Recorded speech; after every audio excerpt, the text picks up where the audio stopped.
ગુરુવારે સૂરજ ઢળતા જ કરી લો આ 4 અચૂક ઉપાય. રાતોરાત ચમકશે ભાગ્ય, ધનથી ભરાઈ જશે તિજોરી. નમસ્કાર મિત્રો, જય શ્રી કૃષ્ણ, હર હર મહાદેવ. સ્વાગત છે તમારું એક નવા વિડીયોમાં. મિત્રો, આ વિડીયો શરૂ કરતા પહેલાં મારી આપ સૌને વિનંતી છે કે આ વિડીયો અંત સુધી અવશ્ય સાંભળજો તથા વિડીયોને દરેક વ્યક્તિ સુધી જરૂરથી શેર કરજો અને વિડીયોને લાઈક કરી ચેનલને પણ સબસ્ક્રાઈબ કરી દેજો અને કોમેન્ટ બોક્સમાં સાચી શ્રદ્ધાથી જય શ્રી કૃષ્ણ, હર હર મહાદેવ લખવાનું ભૂલતા નહીં. તો ચાલો મિત્રો, વિડીયોને શરૂ કરીએ. જો તમારા જીવનમાં કોઈ પણ પ્રકારની સમસ્યા હોય તો તમે ગુરુવારની સાંજે આ 4 સરળ ઉપાય કરી શકો છો. ગુરુવારનો દિવસ ભગવાન વિષ્ણુને સમર્પિત છે. આ દિવસે ખાસ કરીને તેમની પૂજા અર્ચના કરવામાં આવે છે. હિન્દુ ધર્મમાં બૃહસ્પતિ દેવને પ્રસન્ન કરવા માટે આ દિવસનું વિશેષ મહત્વ છે.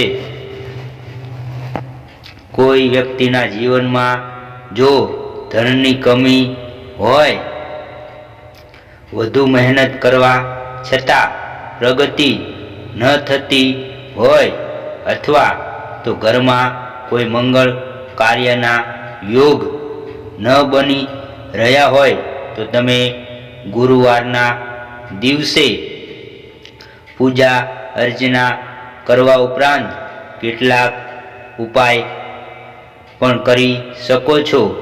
આજે અમે તમારા માટે કેટલાક એવા સરળ ઉપાય લઈને આવ્યા છીએ જેણે અપનાવીને તમે કામકાજમાં પ્રગતિની સાથે ધનમાં વૃદ્ધિ પણ જોઈ શકો છો. તેના માટે ફક્ત તમારે આ ઉપાયોને ગુરુવારની સાંજે એટલે કે સૂરજ ઢળે તે બાદ કરવાના છે. ચાલો તમને ગુરુવારના 3 ઉપાય જણાવીએ. આ છે ગુરુવારના 4 અચૂક ઉપાય. 1. રૂપિયાના સિક્કાનો ટૂચકો. તમે માં લક્ષ્મીની વિશેષ કૃપા મેળવવા માંગતા હોય તો ભગવાન વિષ્ણુને પ્રસન્ન કરવાની સાથે માં લક્ષ્મીના ઉપાય કરવાનું પણ ન ભૂલો. ગુરુવારની સાંજે જ્યારે સૂરજ ઢળી જાય તો ચૂપચાપ કેળાના વૃક્ષ પાસે દીવો પ્રગટાવો અને 1 રૂપિયાનો સિક્કો કેળાના વૃક્ષ નીચે દબાવીને આવી જાઓ. તમને થોડા જ દિવસમાં તમારા જીવનમાં બદલાવ જોવા મળશે. 2. ગોળનો ઉપાય. ગુરુવારની સાંજે કરવામાં આવેલા ટોટકાથી તમે બૃહસ્પતિ દેવને પણ ખુશ કરી શકો છો. તેના માટે તમારે સાંજે પૂજા દરમિયાન ગોળ સમર્પિત કરવાનો છે. તેનાથી તમારા જીવનમાં આવવાની તમામ સમસ્યાઓ દૂર થશે, સાથે જ દરેક દુઃખોનો નાશ પણ થઈ શકશે. 3. પીળા કપડાની પોટલી. ગુરુવારે સૂરજ ઢળે એટલે તરત જ તમે પીળા કપડાની પોટલીનો ઉપાય કરી શકો છો.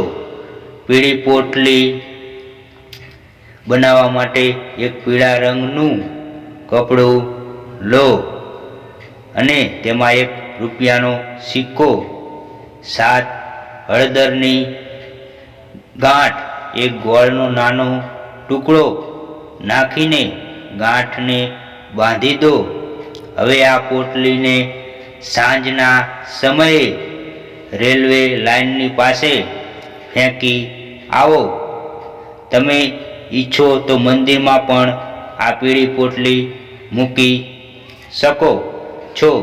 આવું કરવાથી તમારા અધૂરા કામ પૂરા થવા લાગશે અને મનોકામનાઓ પણ પૂરી થઈ શકે છે. આ ઉપરાંત આર્થિક સમસ્યાઓથી પણ છુટકારો મળશે. 4. લક્ષ્મણનો છોડ ઘરમાં રાખો. વાસ્તુશાસ્ત્ર અનુસાર લક્ષ્મણનો છોડ ધન અને લક્ષ્મીને આકર્ષે છે, જેના કારણે ઘરના લોકોને ક્યારેય આર્થિક સંકટનો સામનો કરવો પડતો નથી. આ છોડને ગુરુવારની સાંજે સૂરજ ઢળતા પહેલા ઘરમાં લગાવવાથી ગરીબી દૂર રહે છે. વાસ્તુશાસ્ત્ર અનુસાર જે ઘરમાં લક્ષ્મણનો છોડ લગાવવામાં આવે છે ત્યાં નકારાત્મક ઉર્જા અને શક્તિઓનો પ્રભાવ સંપૂર્ણપણે દૂર થઈ જાય છે. તેની સાથે સકારાત્મક ઉર્જાનો સંચાર વધે છે. મિત્રો, વિડીયોને લાઈક, શેર કરજો અને કોમેન્ટ બોક્સમાં સાચી શ્રદ્ધાથી જય શ્રી કૃષ્ણ, હર હર મહાદેવ લખવાનું ભૂલતા નહીં, જેથી ભગવાન શ્રી કૃષ્ણ અને મહાદેવની કૃપા આપણા સૌ પર નિરંતર બની રહે. અને મિત્રો, તમે હજુ સુધી અમારી ચેનલને સબસ્ક્રાઈબ ના કરી હોય તો સંજુ ધાર્મિક સ્ટોરી ચેનલને સબસ્ક્રાઈબ કરજો. જય શ્રી કૃષ્ણ, હર હર મહાદેવ.